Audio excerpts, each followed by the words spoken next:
يلا أنا شفت هاي حسين مو يوم العاشر. يلا يوم الأربعين. ها سامعتي؟ هم ما بسامعين. لا، احنا ما لا، سمعنا سامعين. لعد. هاي الحان الجدة يلا جلسة. يلا. يلا هاي حسين بعودي. يوم عاشر. حسين مو عاشر يوم الأربعين.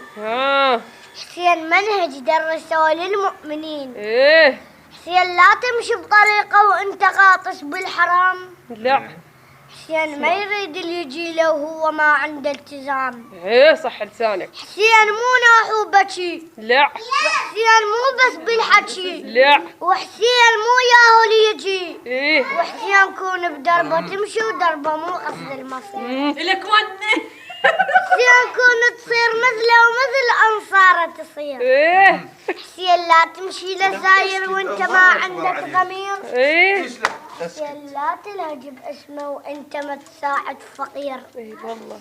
انت تعرف يا حسين ايش تعني هاي؟ هاي معناها صلاتك لا تفوت.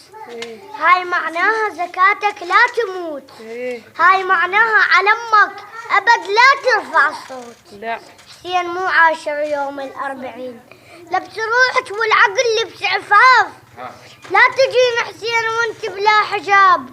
خلي بالك من تجين الكربلة. ايه حسين ما يريد تجين مكحلة. والما عرف خلي ينتبه شنو الحسين. حسين مو عاشر يوم الأربعين. حسين منهج درسوه للمؤمنين. صلوا على محمد. اللهم صل على محمد وآل محمد.